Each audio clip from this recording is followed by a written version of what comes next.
এই চলচ্চিত্রটি অস্ট্রেলিয়ায় ঘটা একটি সত্য ঘটনার উপর ভিত্তি করে তৈরি। একটি তরুণ দম্পতি উৎসাহ নিয়ে সমুদ্র যাত্রায় বেরিয়ে পড়েছিল, কিন্তু অজান্তেই তারা একটি নির্জন দ্বীপ আবিষ্কার করে। একজন নাবিকের নেতৃত্বে তারা দুজনেই সেই জনমানবহীন দ্বীপে নামে এবং পরবর্তী প্রস্তুতি নিতে শুরু করে। তারা তাদের সবচেয়ে রোমান্টিক ছুটি এখানেই কাটিয়েছে। 10 দিনের জন্য প্রচুর পরিমাণে রসদ সরবরাহ করা হয়েছিল। দয়ালু নাবিক অপর পক্ষকে মনে করিয়ে দিয়েছিলেন যে যদি তারা ফিরে যেতে চান, যাওয়ার আগে তারা স্যাটেলাইট ফোন ব্যবহার করে একে অপরের সাথে যোগাযোগ করেছিলেন, কিন্তু তাকে নির্বিকার মনে হচ্ছিল। বেথ চেয়েছিল যে সে এবং তার প্রেমিক দুজনেই আরও কিছুদিন সেখানে থাকতে পারে। হ্যারির মনে আরেকটি চিন্তা এল, তারা দুজনেই একই রকম ছিল। শিশুদের মতো তারা একে অপরের পিছু নিত এবং খেলা করত। নীল সাগরে সেই সুখকর মুহূর্তের পুরো আনন্দ নিচ্ছিল তারা, কিন্তু তাদের দুজনেরই এই বিষয়ে বিন্দুমাত্র ধারণা ছিল না যে এই দূরবর্তী অনুর্বর ভূমি, এই দ্বীপে লুকানো বিপদ রয়েছে। তাদের আবেগঘন মিলনের পর দুজনেই সমুদ্র সৈকতে আনন্দময় রাত কাটায়, এবং সেই সময় হ্যারি যখন জাগল, তখন সে নিজেকে এমন একজনের পাশে পেল যাকে দেখতে শিশুর মতো লাগছিল। ছোট বড় সব পদচিহ্ন শেষ পর্যন্ত থেমে গেল এবং জঙ্গলের ভেতরের অংশে যেতে লাগল। এতে দুই পুরুষের কৌতূহল বেড়ে গেল এবং তারা ধীরে ধীরে পদচিহ্ন অনুসরণ করে নির্জন দ্বীপের দিকে এগোল, কিন্তু তাদের ভেতরে যেতেই পায়ের ছাপগুলো অদৃশ্য হয়ে গেল। হ্যারি এতে খুব একটা পাত্তা দেয়নি। হতে পারে দ্বীপে আরও মানুষ থাকে। তার বয়ফ্রেন্ডের উৎসাহে বেথ সেই ঘটনাটি দ্রুত ভুলে গেল এবং তারা এটি ক্যামেরায় রেকর্ড করে নিল। খুব সুন্দর সময় ছিল। সন্ধ্যায় দুজনে কথা বলল, মজা করে নিজেদের তাঁবু খাটানোর সময় তারা এই নির্জন দ্বীপের জন্য অসীম কৌতূহলে মেতেছিল। কিন্তু তখনই হ্যারি যখন কাঠ সংগ্রহ করছিল, তখনই সে হঠাৎ অনেক সরঞ্জাম পেল। হাড়ের শব্দ এবং কাছ থেকে আসা হিসহিস শব্দ হ্যারিকে সঙ্গে সঙ্গে সতর্ক করে দিল। কিন্তু চারপাশের পরিবেশ, আমি চারপাশ দেখলাম, অস্বাভাবিক কিছু পেলাম না। অবহেলা, তাই না? তার মনে হলো এই সব বন্য প্রাণীরাই সমস্যা সৃষ্টি করছে। কিন্তু জীববিজ্ঞানের গবেষণায় কাজ করা বেথ যখন দেখল, তখন সে খুব অবাক হলো। সে পুরোপুরি নিশ্চিত ছিল যে এই দ্বীপে সেখানে কোনো বড় প্রাণী নেই, এবং তারা দুজনে এটাও জানত না যে হাড়গুলো কোথা থেকে এসেছে। তবুও দুজনে সেই নির্জন দ্বীপে একসাথে সময় কাটানো উপভোগ করছিল। গভীর রাতে এক তীব্র বাতাসের শব্দ চারপাশের শান্তি ভঙ্গ করে দিল। হ্যারি চমকে জেগে উঠল এবং অবাক হল, যেখানে তার প্রেমিকার মনে হলো এটা কেবল সমুদ্রের মৃদু বাতাস। তারা শুয়ে পড়তেই একটি ভয়ঙ্কর ছায়ামূর্তি প্রকট হল। ভোর হতেই বেথ দেখল যে তার সব অন্তর্বাস রহস্যময়ভাবে একটি গাছে ঝুলছে। এবার তারা এটা আর সহ্য করতে পারল না। সে জঙ্গলে ঢুকে পড়ল এবং অপর পক্ষকে দ্রুত আসার জন্য চিৎকার করতে লাগল, জলদি বাইরে আসো। কিছুক্ষণ খোঁজার পর দুজনে অবশেষে জঙ্গলের ভেতরে একটি কাঠের কুঁড়েঘর পেল। যদিও ভেতরের জরাজীর্ণ পরিবেশ দশকের পর দশক ধরে অপরিবর্তিত মনে হচ্ছিল। কখনো এখানে কেউ বাস করত, এবং দেওয়ালে খোদাই করা বিচিত্র ও অস্বাভাবিক নকশা যে কারো লোম খাড়া করে দেওয়ার জন্য যথেষ্ট। বাইরে মাটিতে ছড়িয়ে থাকা সামুদ্রিক ঝিনুকগুলো এটি সাজানোর জন্য ব্যবহার করা হয়েছিল। কবরের ওপর স্পষ্টভাবে কোরাল শব্দটি লেখা ছিল, যা দেখে তাদের মধ্যে সঙ্গে সঙ্গে ভয়ের উদ্রেক হল। আরও ভয়ঙ্কর ব্যাপার ছিল যে যখন দুজনে আশ্রয়স্থলে ফিরে এল, তখন বেথ দানবটির ভিডিও করার প্রস্তুতি নিল। সেই বিচিত্র ছোট কুঁড়েঘরে থাকার সময় ক্যামেরায় একটি ভয়ঙ্কর দৃশ্য ধরা পড়ল। অপ্রত্যাশিতভাবে যখন তারা রাতে ঘুমাচ্ছিল, তখন তাদের দুজনের পুরো রেকর্ডিং করা হচ্ছিল। সে একটি ছবি তুলল, তখনই বেথ ভয় পেল। সে মারাত্মকভাবে বাড়ি ফিরে যেতে চাইল। সৌভাগ্যবশত হ্যারির ধৈর্য সহকারে দেওয়া আশ্বাসে তার প্রেমিকার আবেগ ধীরে ধীরে স্থির হল। কথা পাকা হয়ে গেছে। এখন এটি নিশ্চিত যে দ্বীপে কেবল তারাই ছিল না, এবং সবকিছু অপর পক্ষ থেকে সাজানো হয়েছিল। প্রতিশোধ নিতে সে যে কৌতুকটি করেছিল, তার বিনিময়ে প্রেমিক একটি কাঠামো তৈরি করল। তারা একটি সিনেমার দৃশ্যের অনুকরণ করার সিদ্ধান্ত নিল, এবং একে অপরের দৃষ্টি আকর্ষণ করার প্রচেষ্টায় দুজনেই নিজেদের শরীর ক্যামোফ্লেজ পেইন্ট দিয়ে ঢেকে নিল। তারা বাইরে এল, কিন্তু কেবিন পর্যন্ত পুরোটা পথ যাওয়ার পরেও তারা বাইরে এল না।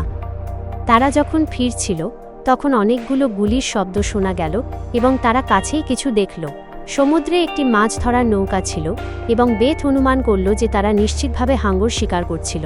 এরই মধ্যে তাদের মধ্যে একজন তাদের দেখে ফেলল, এবং বেথ কোনো সমস্যা সৃষ্টি না করার জন্য তার প্রেমিককে ফিরে যাওয়ার জন্য রাজি করিয়ে নিল। সন্ধ্যা পর্যন্ত হ্যারি বুঝতে পারছিল না যে সেই দুই জেলে কেন ইচ্ছা করে তার সাথে ঝগড়া করছিল। তখনই হঠাৎ তারা একটি শব্দ শুনতে পেল।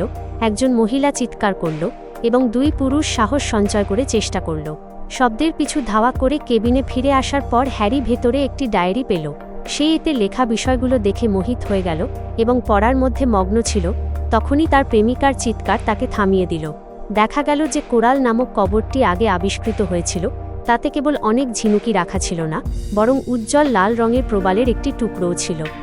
ভোর হতেই বেথ যা দেখল তাতে সে হঠাৎ স্তব্ধ হয়ে গেল। হ্যারি তার প্রেমিকাকে শান্ত করার জন্য তাকে শক্ত করে জড়িয়ে ধরল। দেখা গেল যে গাছ থেকে ঘৃণ্য জিনিসের একটি শাড়ি ঝুলছিল। বেথ লক্ষ্য করল যে অপর ব্যক্তির ছুরি চালানোর দক্ষতা অত্যন্ত পেশাদার ছিল, কোনো শিশুর ক্ষমতার চেয়ে অনেক বেশি, এবং নিশ্চিতভাবে কোনো মজা ছিল না। বেথ মুহূর্তের জন্য ঘাবড়ে গেল। সে বাড়ি যাওয়ার কথা ভাবল, কিন্তু অনেকক্ষণ খোঁজার পরেও সে নিজের স্যাটেলাইট ফোনটি পেল না। তার প্রেমিকের প্রথমে জেলেদের কথা মনে এল এবং সে রাগে ফেটে পড়ল। হ্যারি যখন তাদের খুঁজে পেল তখন সে সঙ্গে সঙ্গে তাদের ফোন বের করার আদেশ দিল, কিন্তু তাদের গ্রিক টানের কারণে যোগাযোগ করা অসম্ভব হয়ে পড়ল এবং তারা অনবরত ব্যঙ্গাত্মক মন্তব্য করতে লাগল। হ্যারির পাঠানো সেই সুন্দরী মহিলাকে দেখে তার এই বিশ্বাস আরও পোক্ত হল যে এটি সব একটি কৌতুক ছিল। যদিও তারা একে অপরের কণ্ঠ শুনতে পাচ্ছিল না, তারা একে অপরের কথা বুঝে গিয়েছিল। কিন্তু তাদের বিতর্ক বাড়তে লাগল এবং শেষ পর্যন্ত হাতাহাতিতে রূপ নিল। যদিও সংখ্যায় কম এবং শারীরিকভাবে দুর্বল হ্যারি তাদের সাথে পেরে উঠল না। প্রতিপক্ষকে সহজেই কাবু করে ফেলা হলো, বিশেষ করে যেহেতু জেলেদের কাছে বন্দুক ছিল। অসহায় বেথ তার প্রেমিককে টেনে হিঁচড়ে দূরে নিয়ে যাওয়া ছাড়া আর কিছুই করতে পারল না। পরের দিন হার না মানার ইচ্ছায় হ্যারি আবার সেই জায়গায় ফিরে এল, কিন্তু সেখান থেকে জেলেরা চলে গিয়েছিল। দুজনে স্যাটেলাইট ফোনের সন্ধানে দ্রুত কাজ শুরু করল, কিন্তু শেষ পর্যন্ত তারা কিছুই পেল না। ঠিক সেই সময় যখন হ্যারি একা রয়ে গেল, যখন লোকেরা সাঁতরে মাছ ধরার নৌকায় উঠল এবং সব জায়গায় তল্লাশি নিতে লাগল, হঠাৎ তাদের মধ্যে একজনকে লাঠি দিয়ে মেরে অজ্ঞান করে দেওয়া হলো। ফলাফল আগে থেকেই অনুমেয় ছিল। দুর্ভাগ্যজনক দম্পতি একটি গাছে একে অপরের সাথে খুব খারাপভাবে জড়িয়েছিল এবং তারপর সেই দুই মাতাল জেলের সাথে আর কি হলো তার কোনো ধারণা নেই। কিন্তু দূরে দাঁড়িয়ে থাকা এক রহস্যময়ী মহিলা সবকিছু দেখল। সেই মুহূর্তে তাদের মধ্যে একজন কাছেই অদ্ভুত আওয়াজ শুনতে পেল। সে দ্রুত তার সঙ্গীকে ডাকল, সাহস সঞ্চয় করল এবং তদন্ত করতে গেল। কিন্তু কিছুক্ষণেই হঠাৎ একজন জেলের যন্ত্রণাদায়ক চিৎকার শোনা গেল এবং দুই লোক আতঙ্কে পালিয়ে গেল। পালানোর সময় হ্যারি অবশেষে গুরুত্বপূর্ণ মুহূর্তে গাছের ছবি তুলতে সক্ষম হল। বন্ধন থেকে মুক্ত হওয়ার পর নিজেদের সামনে ঘটে চলা ভয়ঙ্কর দৃশ্য দেখে দুজনেই মুহূর্তের জন্য স্তব্ধ হয়ে গেল এবং চুপ হয়ে গেল। সামলে ওঠার পরই তারা দ্রুত সেই জায়গা থেকে চলে গেল। সকালে ওঠার পরেও বেথ আগের রাতের ঘটনায় আতঙ্কিত ছিল। নিজের প্রেমিকের দিকে তাকিয়ে যখন সে একা সেই জায়গায় ফিরে এল যেখানে সে আগের রাতে ছিল, তখন সে গভীর ঘুমে আচ্ছন্ন ছিল। ঘটনাস্থলে মাটিতে রক্তের দাগের পিছু ধাওয়া করে বেথ সেই ছোট কেবিন পর্যন্ত পৌঁছানোর চিহ্ন খুঁজে পেল যা সে আগে দেখেছিল। কৌতূহলবশত সে ধীরে দরজা খুলল এবং যেমনই সে পুরনো ডায়েরি দেখল এবং মন দিয়ে তার পাতা উল্টাতে লাগল, হ্যারি তার ঠিক পেছনে পেছনে আসছিল। দেখা গেল যে কোরাল নামের সেই ব্যক্তিটি একজন মেয়ে ছিল। যদিও দ্বীপের আদিবাসীদের সাথে এই নির্জন দ্বীপে পৌঁছানোর পর 7 জন পুরুষ তাকে লাঞ্ছিত করেছিল। দেওয়ালে খোদাই করা 7টি মূর্তি এই অর্থই প্রকাশ করে। সেই মুহূর্ত থেকে প্রবালের ভূত এই নির্জন দ্বীপে আসা প্রতিটা পুরুষের ওপর প্রতিশোধ নিতে লাগল। অবশ্যই হ্যারির এই অদ্ভুত দাবিতে বিশ্বাস ছিল না, যদিও তার প্রেমিকা এই বিষয়ে পুরোপুরি নিশ্চিত ছিল। হ্যারি সবসময় ভাবত যে কোরাল নামের মেয়েটি কেবল রহস্যময় আচরণ করছিল এবং অন্য কিছু চাইছিল। সে সেই নির্জন দ্বীপে নামা মানুষদের ভয় দেখানোর জন্য সব রকম চেষ্টা করেছিল, যাতে সে পুরো দ্বীপের ওপর একা অধিকার করতে পারে। কিন্তু বেথ এতে একমত ছিল না। কোরালের দুর্দশার প্রতি তার সহানুভূতি ছিল। তারা কবরটিতে নিয়ে যাওয়ার জন্য সমুদ্র সৈকত থেকে প্রচুর পরিমাণে ঝিনুকও সংগ্রহ করল। হ্যারি কবরে শ্রদ্ধা নিবেদন করল, কিন্তু সেই রাতেই দেরিতে আরও একবার ভয়ঙ্কর কিছু ঘটল। সকালে জেগে উঠে সে দেখল যে কোনো স্পষ্ট কারণ ছাড়াই তার পাশে একটি কবর প্রকট হয়েছে। বেথ খুব ভয় পেয়েছিল এবং তার প্রেমিকা সকাল পর্যন্ত সদমায় ছিল।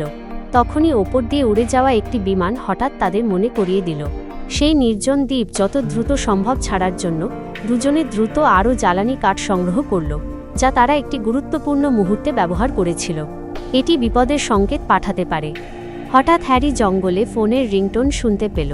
নিজের প্রেমিকাকে কাজে ব্যস্ত দেখে সে একাই ভেতরে গিয়ে তদন্ত করার সিদ্ধান্ত নিল। সে যখন খুঁজছিল হ্যারি নিজেকে আবার কেবিনের সামনে পেল। ভেতর থেকে ফোন অনবরত বাজছিল, যেন শেষ ঘন্টার ধ্বনি বাজছে। সে ধীরে দরজা খুলল এবং তাদের আনা স্যাটেলাইট ফোনটি দেখল। কিন্তু যেমনই সে ফোনটি তুলল, তার মুখ সঙ্গে সঙ্গে আতঙ্কে ভরে গেল। ওপাশের আওয়াজ, কোরালের করুণ এবং ভয়ঙ্কর চিৎকার হ্যারিকে চমকে দিল। তার প্রেমিক যাওয়ার পর বেথ আবার আশ্রয়স্থলের দিকে ছুটে গেল, কিন্তু তবুও হ্যারিকে খুঁজে পেল না। রাত হতেই দিন শেষ হওয়ার সাথে সাথে বেথের কাছে টর্চ নিয়ে সেখান থেকে চলে যাওয়া ছাড়া আর কোনো উপায় ছিল না। সে নিজের প্রেমিককে খুঁজতে জঙ্গলে গেল। শেষে সে সেই দৃশ্যই দেখতে পেল যার ভয় সে পাচ্ছিল। মেয়েটির কবরের কাছে রক্তের কিছু ফোঁটা ধীরে ধীরে চুইয়ে পড়ছিল এবং সেখানে হ্যারির শরীর ঝুলেছিল। এই দৃশ্য খুব ভয়ঙ্কর ছিল। জেগে উঠে বেথ কাঠ জ্বালানোর জন্য মরিয়া ছিল। সে হঠাৎ দূরে একটি প্রবাল প্রাচীরে দাঁড়িয়ে থাকা একজন মহিলাকে দেখল। বেথের রাগ সঙ্গে সঙ্গে ফেটে পড়ল। সে চিৎকার করে ছুটে গেল, তুমি ওকে কেন মেরে ফেললে? কিন্তু বেথ সমুদ্রে লুকানো বিপদকে পাত্তা দেয়নি।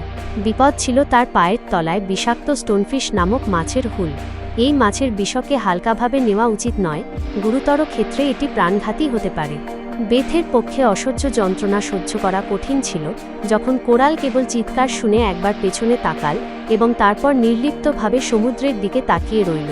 10 দিন পর নাবিকরা সময়মতো পৌঁছে গেল, কিন্তু নির্জন দ্বীপে নামতেই তারা এক অশুভ সংকেত অনুভব করল। সে অনেক দূর থেকে কিছু অনুভব করল এবং এমন এক দৃশ্য দেখল যা সে কখনো কল্পনাও করেনি।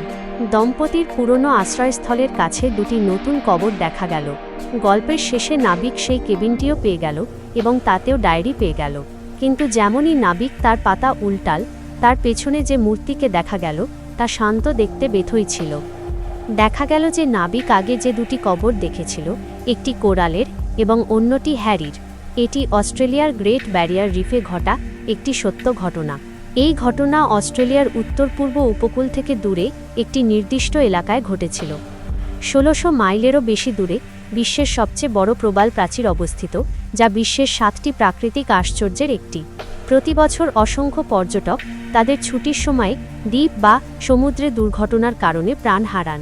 আমরা আশা করি আপনি এটিকে একটি শিক্ষা হিসেবে নেবেন, একটি সতর্কবাণী হিসেবে নিজের জীবন নিয়ে জুয়া খেলবেন না।